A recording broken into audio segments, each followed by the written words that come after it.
Саламатсыздарбы, урматтуу телекөрүүчүлөр. Эфирде Жогорку Кеңештин депутаттарынын жума ичинде көтөргөн маанилүү маселелерин баяндаган парламент берүүсү. Алды менен бүгүнкү чыгарылыштан кыскача баяндайбыз. Төрага Нурланбек Шакиев Тажикстан жана Түркменстан республикаларына расмий иш сапары менен барды. Анда эки жана көп тараптуу кызматташтыкты өркүндөтүү маселелерине басым жасалды. Шылуундар элди кантип алдап жатышат? Күч түзүмдөрү бул жаатта чабал иштеп жатабы? Бул жана М-банктан кредит оформлоп болду. 190 миңге. Адамдын кадыр баркына шек келтирген жалган маалымат тараткандарга айыппул салуу тууралуу мыйзам долбоору сунушталды. Уголовный кылып, конкретно жоопко тартыш керек булардычы. Жогорку Кеңештин төрагасы Нурланбек Шакиев иш сапары менен Тажикстан республикасына барды. Анда төрага Дүйшөмбү шаарында Тажикстандын президенти Эмомали Рахмон менен жолугушуп, аталган өлкөнүн конституциясынын кабыл алынгандыгынын 30 жылдыгына арналган парламенттер аралык конференцияга катышты. Иш-чарага көз карандысыз мамлекеттер шериктештигине мүчө өлкөлөрдүн парламенттеринин жетекчилери, ошондой эле Иран жана Пакистан мамлекеттеринин парламенттеринин делегация башчылары катышты. Жолугушуунун жүрүшүндө мамлекеттер аралык байланыштар тууралуу сөз кылган төрага Нурланбек Шакиев акыркы 2 жыл аралыгында өлкө жетекчилеринин жана тиешелүү мамлекеттик структуралардын өкүлдөрүнүн ортосунда 10дон ашуун жолугушуу өткөрүлгөнүн белгиледи.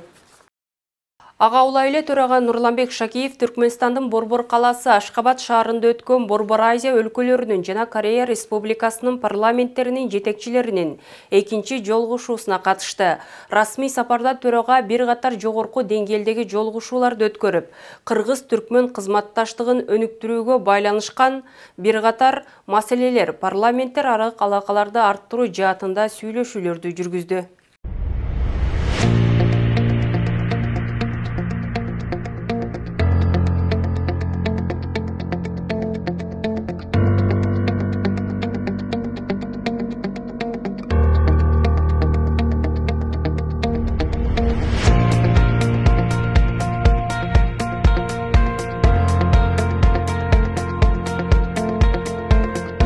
Жыйындын эки атайын сессияларына көңүл бурсак, алар мамлекетти өнүктүрүүнүн маанилүү багыттарын козгойт. Кыргызстандын экономикасы бүгүнкү күндө динамикалуу өнүгүп жатат. Биз инвестициялык климатты жакшыртуу, чакан жана орто ишканаларды өнүктүрүү, ошондой эле экономиканын негизи секторлорундагы инновацияларга дем берүү үчүн активдүү кадамдарды жасап жатабыз. Мындан тышкары биздин өлкө 2030 жылга чейин мыкты 30 өлкөнүн катарына кирүүнү көздөп жатат. Бул багытта биздин мамлекет башчыбыз урматтуу Садыр Нуркожоевич Жапаров тарабынан олуттуу милдеттер коюлган. Кыргызстан тоолуу өлкө катары анын аймагы 90%дан ашуун тоолор менен капталган. Климаттын өзгөрүшүнө каршы күрөштүн алдыңкы сабында турат. Кыргызстан 2027 жылы Бишкек +25 экинчи глобалдык тоо саммитин өткөрүүнү пландап жатат. Учурдан пайдаланып сиздерди аталган иш-чарага активдүү катышууга чакырып кетмекчимин. Кыргыз Республикасы, Корея Республикасы жана Борбор Азия өлкөлөрү менен болгон көп жылдык мамилелерди жогору баалайт жана бул өнөктөштүктөн келечек үчүн зор потенциалдарды көрөт. Парламенттик дипломатия мамлекеттер аралык кызматташтыкты өнүктүрүүдө кубаттуу курал экенин дагы бир жолу баса белгилегим келет. Бул ыңгайда Корей тараптын парламенттердин башчыларынын деңгээлине форматты түзүү боюнча демилгесин жана анын биринчи отурумун былтыр өткөргөнүн жогору баалайбыз. Бул аянтча дагы көп жылдар бою жашай берет жана биздин байланыштарды кеңейтүү жана бекемдөө үчүн негиз болуп кызмат кылат деп толук ишенем.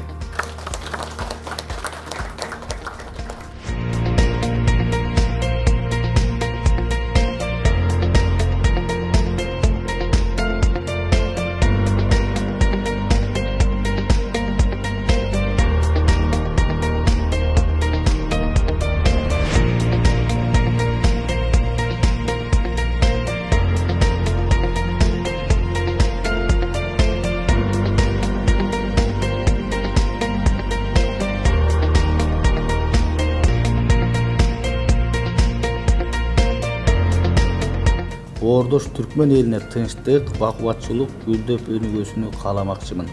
Түркмөнстан менен мамилелерди өнүктүрүү жана чыңдоо биздин Кыргыз Республикасынын тышкы саясаттын артыкчылыктуу багыттарынын бири. Мактумгули Фраги Маданий парк комплексинде залкар кыргыз жазуучу Чыңгыз Айтматовдун эстелиги орнотулганын белгилеп кетким келет. 2024-жылдын 17-майында Ашхабадта болуп өткөн бул окуя элдерибиздин ортосунда достуктун бекемделишин символдоштуруп турат. Парламенттик кызматташтык жөнүндө айта турган болсок, биз ошондой эле көп тараптуу кызматташтыкты жана стратегиялык өнөктөштүктү кеңейтүүдө жана бекемдөөдө эки өлкөнүн парламенттеринин маанилүү ролун баса белгилейбиз. Парламенттер аралык кызматташтык кеңейтүүгө жана мыйзам чыгарууда тажрыйба алмашууга ниеттенебиз. Бүгүнкү сапар кызматташтыктын парламенттик векторунун өнүгүшүнүн далили болуп саналат жана парламенттер аралык өз ара аракеттенүүнүн маселелерин мазмундуу талкуулоого мүмкүндүк берет.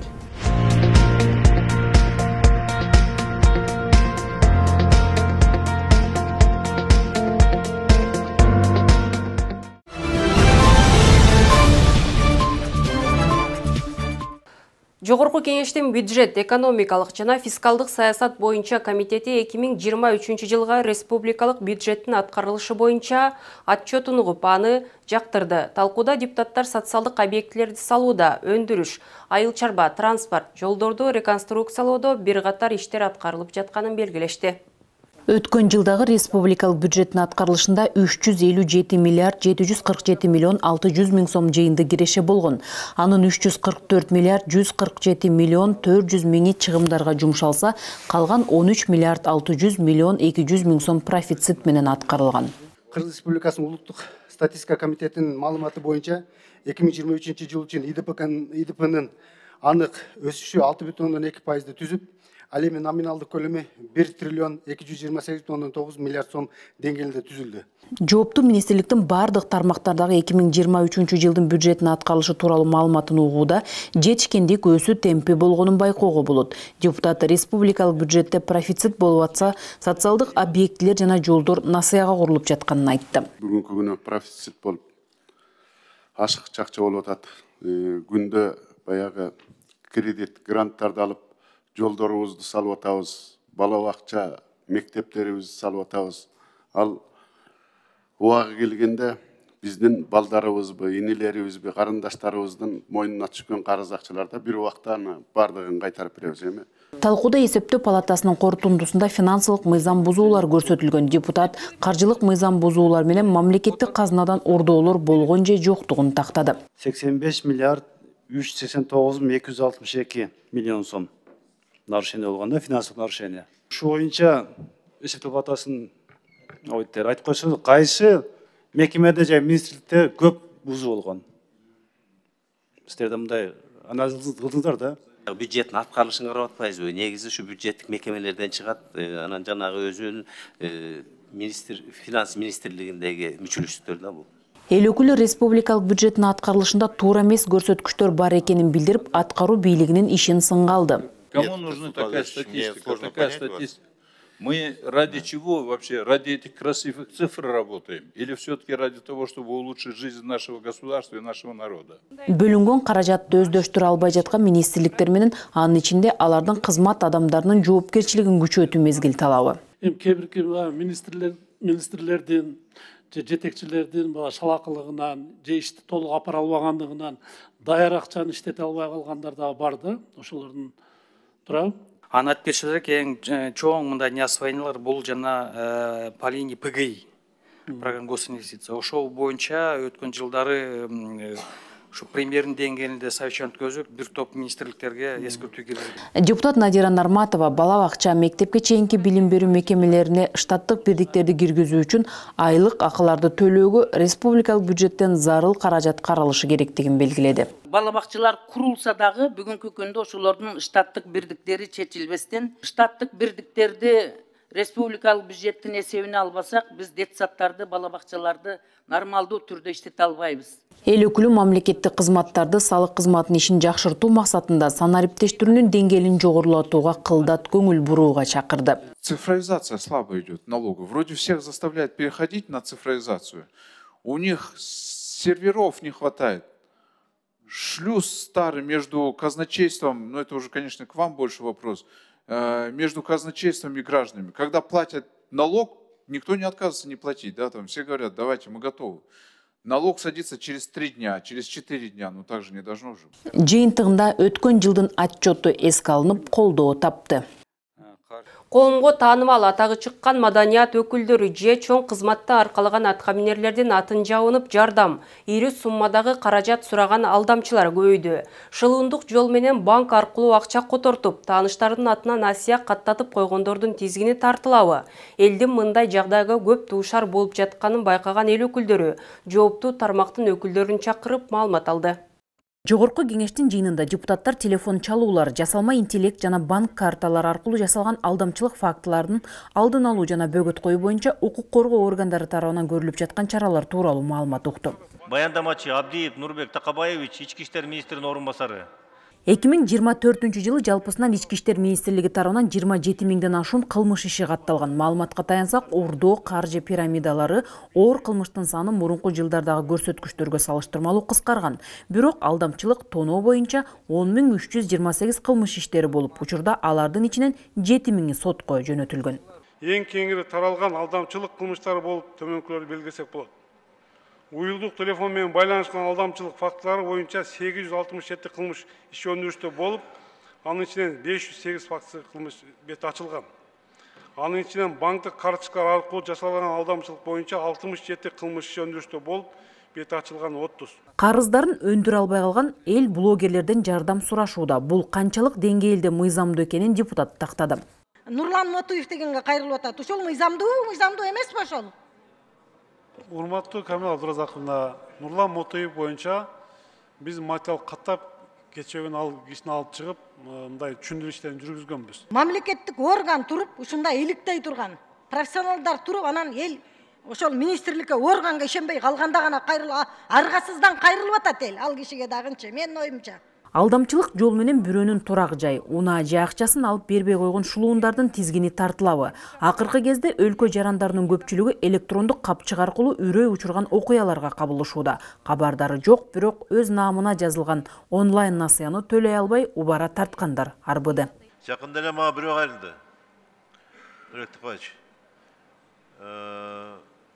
Бул жана М-банктан кредит оформить этип коюптур, 190 миңге. Сиременде банктын кызматкерлерине кайрылып эле ошолор өзлөрү келмейинчикти, паспортун көргөзмөйүнчүктү, кол коймоюнчукты жана онлайнден тототуп койсо болбойбу? Мындай кырдаалга жогорку кеңештин депутаттары өздөрү да кабылышууда. Мен өзүм күбө болгонду эле айтайын. Телефонду койбой туруңуз дейткенде аксакал киши дем. Аксакал киши. Анан мен айттым, бул жалганчы деп айтып атсаң болбой, жанагы аксакал киши акча котором дейт да. Бир эмес, эки ушундай жумушка күбө болуп калдым. Бирөөсү токтотконго успейт этип калдык, а тиги аксакалды токтото албай калдык да. Депутат шылуундар, эл аралык чалууларды жергиликтүү телефондорго алмаштырган Simbox жабдыктары боюнча маселени көтөрдү. Simbox деген аппарат боюнча айтып кетпедиңизби?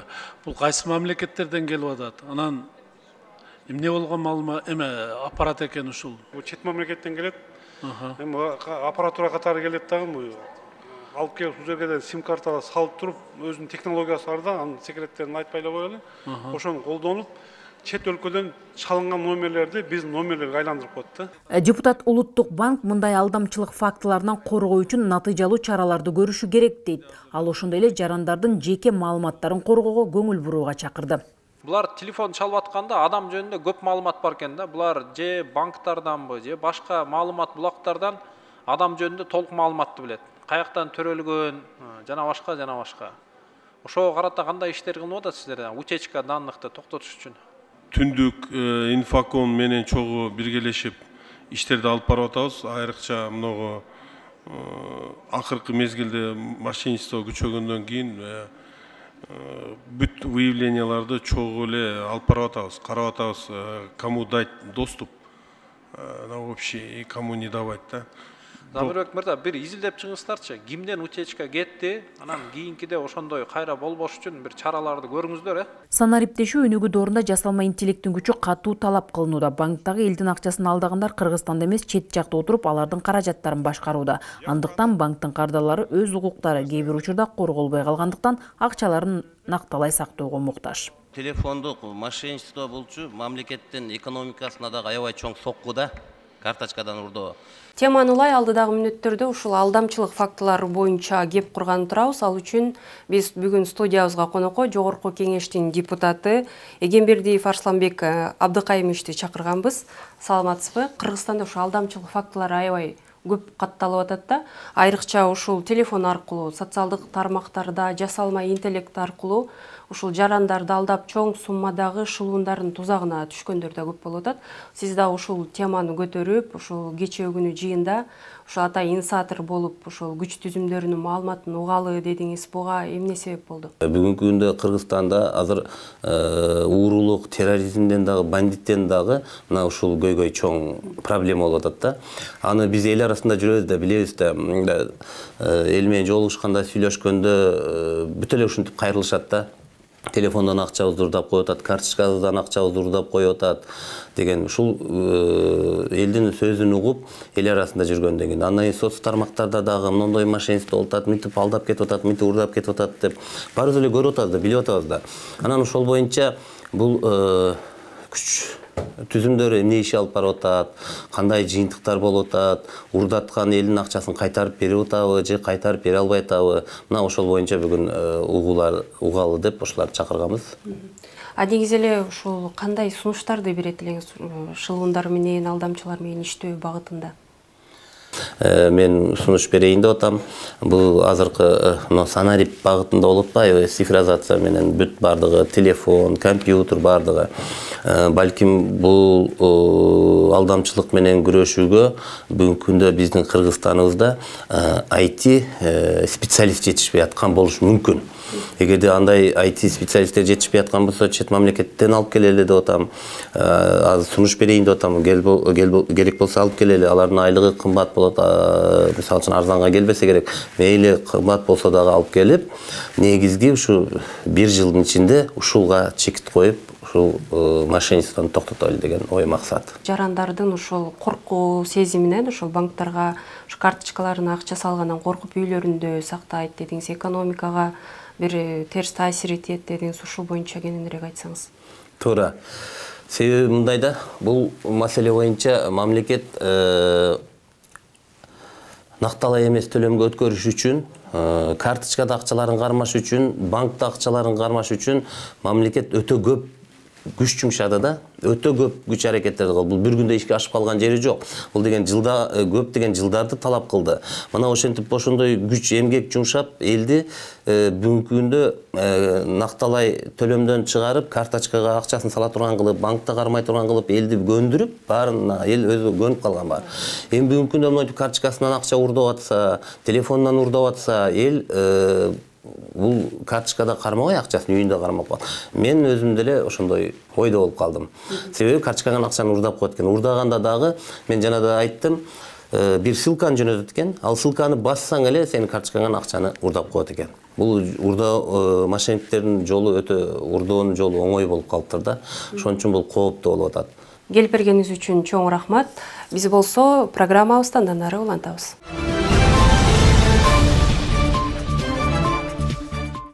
Жалпыга маалымдоо каражаттарында жана социалдык тармактарда жалган маалымат тараткандарга карата айыппул салуу тууралуу мыйзам долбоору сунушталууда. Аталган маселе парламенттин укук тартиби, кылмыштуулук менен күрөшүү жана коррупцияга каршы аракеттенүү боюнча комитетинде каралып, эл өкүлдөрү тарабынан бир нече сунуш пикирлер айтылды. Адамдын кадыр баркына шек келтирген жалган маалымат тараткандардын тагдыры кандай болот? Кененирээк кийинки материалда. Министрлер кабинети соңку убактарда жалпыга маалымдоо каражаттары жана интернет булактары аркылуу адамды мазактоо жана адепсиз формада айыптаган кемсинтүү фактылары көбөйгөнүн белгилейт. Мындан улам аталган мыйзам долбоору иштелип чыккан. Адамдын кадыр баркын кемсинткен жана анын беделин түшүргөн маалыматтарды таркатып мазактоого жеке жактарга 1000 эсептик көрсөткүч, юридикалык жактарга 2000 эсептик көрсөткүчтө айыппул. Бул жерде кылмыш жаза жоопкерчилик эмес, укук бузуулар жөнүндө жоопкерчилик биздин Конституциянын 29-беренесине дал келет. Мыйзам долбоору кабыл алынса, жарандардын кайрылууларын Маданият министрлигинин алдындагы мониторинг борбору карайт. Жабырлануучунун арызынын негизинде административдик иш козголот. Интернет булактарды биз эме менен массовый каражат менен теңдебедикпи? Алардын башчылары, редактор авторлары чакырылат, алар деген кандай эмеге тартылат да, баягы айыппулдарга тартылыш керек алар. Анан авторлар болот, алардыкы дагы башкача. Ошондуктан бул жерде бир нерселерди дагы кошуп карап кетели, сүйлөшөлү, келсеңиздер. Негизи концепциясы мен толугу менен колдойм. Талкуунун жүрүшүндө эл өкүлдөрү адеп ахлыкка туура келбеген жалган билдирүүлөр адамдын ден соолугуна, үй бүлөлүк кадыр баркына, психологиясына зыян келтирип жатканын белгилешти. Ушул кайра кайталанса кандай чара көрүлөт? Кайра кайталаса ар бир укук бузуу күнөөлүү жосун боюнча өзүнчө айыппулдарды алат. Мына кайра кайталанса эгерде, мына кылмыш жаза кодексине кайра өткөрүшүбүз керек да. Уголовный кылып, муну конкретно жоопко тартыш керек булардычы. Анан эми бир айыпка жыгып, экинчи айыпка жыгып эле кайра айыпка жыгып жүргөндө болбойт. Муну сөзсүз түрдө кайра кылмыш жаза кодексине өтө тургандай кылып оңдошубуз керек. Антпесек толтура кайталанып атпайбы? Жамандап бул тигиндей деп чыгарып койсо, бул башка маселе да. Аны мындай жеңилирээк кабыл алса болот да. Анан жеке жашоосуна киришип интимдик фото видеолорун чыгарса, бул адам муну өтө башкача кабыл алат да. Айтып атам, бир үй бүлөнү ажырашууга алып келиши мүмкүн, өзүнө өзү кол салууга алып келиши мүмкүн. Бул жерде бөлүп карап туруп, унун жазасын күчөтүш керек да. Такыр таратпай турганга алып келишибиз керек да. Мен түшүнүп атам, бул жерде максат бирөө пайда көрүү эмес, бул жерде адамдын ар намысын сактоо. Ал эми депутат Алишер Эрбаев аталган мыйзам долбоорун иштеп чыгууда кетирилген кемчиликтерге токтолуп, бир нече сунуштарын айтты. Бул жерде сот калкалып атпайбы? Бүтө эле бардык нерсе сотту териштирүүндө жүрүп атпайбы? Эки тараптың мен макул эмесмин штрафыңа, мен башкасы менен макул эмесмин сотко барышым керек деш керек. 454-чү беренеге эмне үчүн киргизбей атасыңар? Жөн эле жанагы популисттик же бир кандайдыр бир жагдай менен алып келип алгансыңар. Өзүңөр мыйзам чыгаруу өзүнүн техникасы, жолдору бар. Ошонун негизинде чыгарыш керек эле, алып келиш керек эле. Могу жерде маалыматты да жакшырап, негиздемелерди, корутундуларды бериш керек эле. Аны бербесиңер. Бирок биринчи окуудан кийин азыр мен концепциясын колдойм. Өзүмөн оңдоо түзөтүүлөрүмдү экинчи окууга берем сиздерге. Натыйжада аталган мыйзам долбоору депутаттардын сунуш пикирлерин эске алуу менен биринчи окууда колдоо тапты.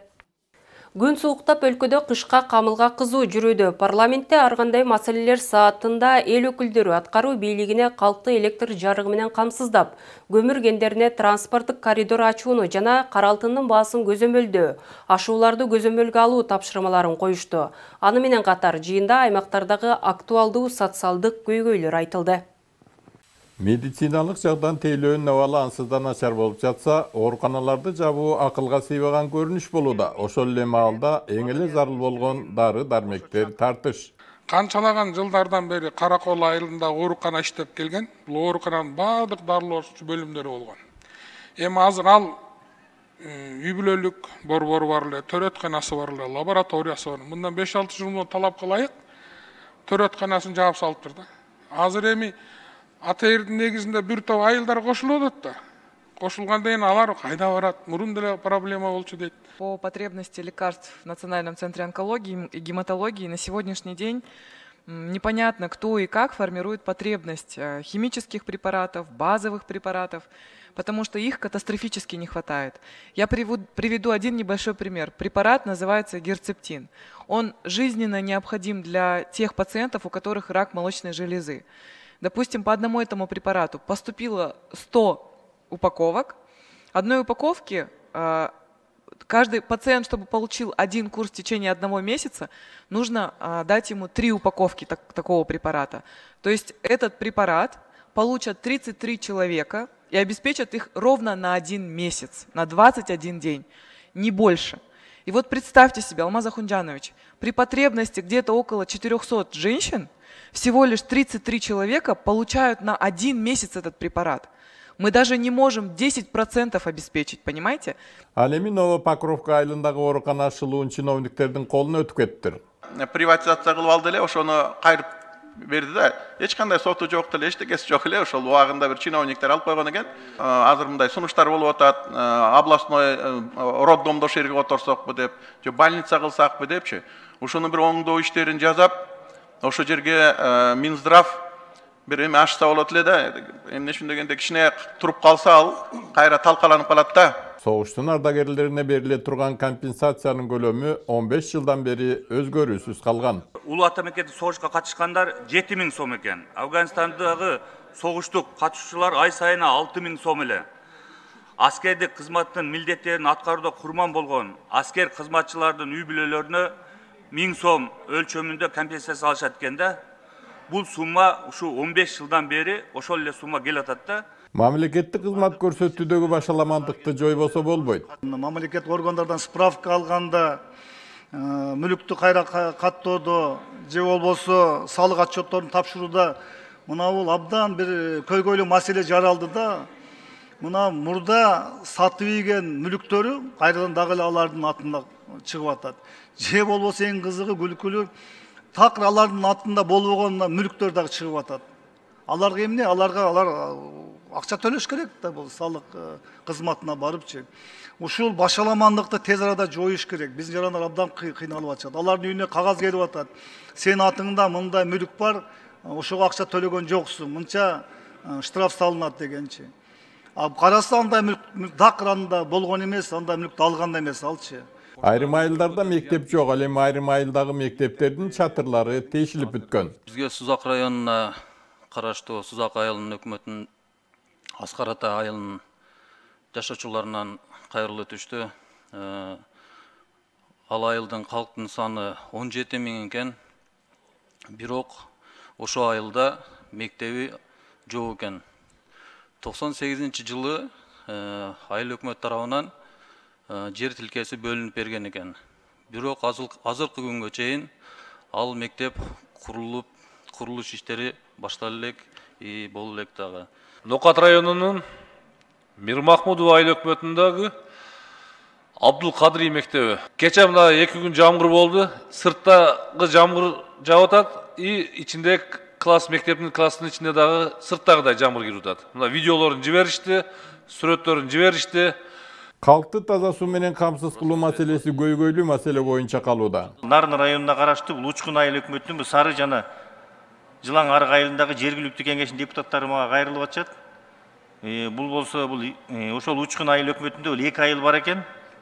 Ошо 1 айылдан 1 айылга таза суу жоктугуна 1 айылдан таштат экен да суунучу. Анан өздөрү каражат чогултушуп, ошо түтүктөрдүн баарын алышыптыр. Ошого булар сурап атышат. Резервуар сурап атышат жана бочкасын орнотуп берүү боюнча. Кайберендерге аңчылык кылууга тыюу салыш керек. Аларды атканга караганда сүрөткө тарткандан каражат көбүрөөк түшөт экен. Сырттан фото аңчылык менен алектенген чоң компаниялар бизге келебиз деп атат. Алардын биринчи эле талабы ошо жаныбарларды атууну токтотсоңор, андан кийин бизге фото аңчылык кылганга биз сырттан туристтер тартканга өтө чоң шарт түзөт деп, алар керек болсо далилдеп санап берсе, сиздерге кичинекей ошо ийне катуудан түшкөн, аткандан түшкөн акчадан алардын каражаты көп түшөрүн алар далилдеп беришти. Кыргызстанда свети да, жолу да, мектеби да жок Кызыл Бейит деген айыл бар. 21-кылымда жол жок экен. Нарын дарыязын кайык менен кесип өтөт экен жашоочулары. 300-кө жакын киши жашайт. Анан ошол маселе 21-кылымда дагы деле чечиле элек. Электр энергия жок, жол жок, жашоо шарты татаал. Бүт майда жаш балдар тегерек четтеги Каракөл, Ташкөмүр шаарларында 30 километр аралыкта барып окушат экен. Парламент берүүсүнүн бүгүнкү чыгарылышы мына ушундай маанилүү жаңылыктар менен жыйынтыкталат. Ушул жана башка жаңылыктарды интернет желесине баш багып, Кеңеш KG сайтынан окусаңыз болот. Сиздер менен мен Тазагүл Эмилбекова болдум. Кийинки эфирден көрүшкөнчө аман туруңуздар.